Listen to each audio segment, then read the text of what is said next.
Hi, my name is Stephen Fox, and I'm the writer and illustrator of LelasTree. This book is very personal to me for a lot of different reasons. It's named for my daughter, Lela Elizabeth Fox, and really the whole motivation behind writing it came from when she was born. The months before she was born, actually, my wife and I painted a mural of a tree very similar to the one in the book on her wall, kind of as a gift to her. When she was finally born, one of the things that staggered me was just holding her every night and just that warmth on my shoulder. And every night that I held her, my mind would slip to thoughts of other kids that didn't have a father to hold them the way that I got to hold my daughter.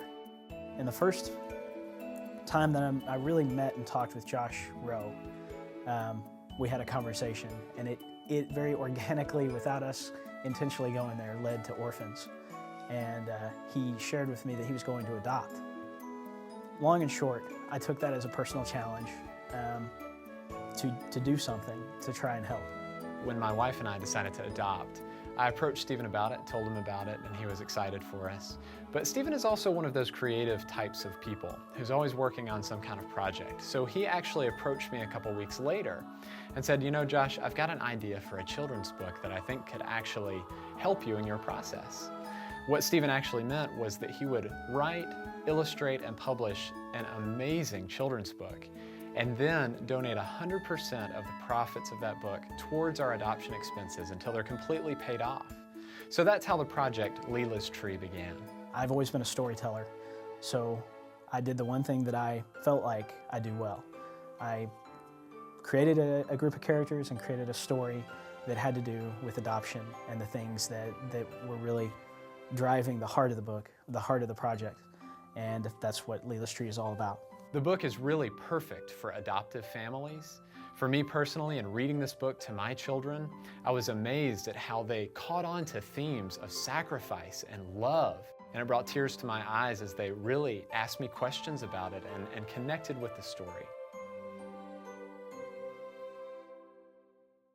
It works well for any parent or caregiver to just sit down, cuddle up with your child or with your children, read this book to them, and you will just be amazed at the subject matter that might come afterwards, at the conversation that might start. It's about a little girl who has a good life, but today she's not as grateful as she could be for that life. She runs into another little girl named Danny, and over the course of their conversation, you find out, not directly, but it's insinuated that Danny is an orphan. And just the change in Lela's perspective and how she responds to that knowledge, and just the realization that not everyone has such a blessed life. That's the whole concept behind the book. But the amazing thing that Stephen has accomplished here is he's created a context of hope and motivation so that we read this book and we see at the end that what ultimately Lela does is sends her friend Bradley the lamb across the river on a raft so that he can stay with Danny. And what it says to me and to my children when I read that book is we can do something too. We can sacrifice something for those in the world who are hurting.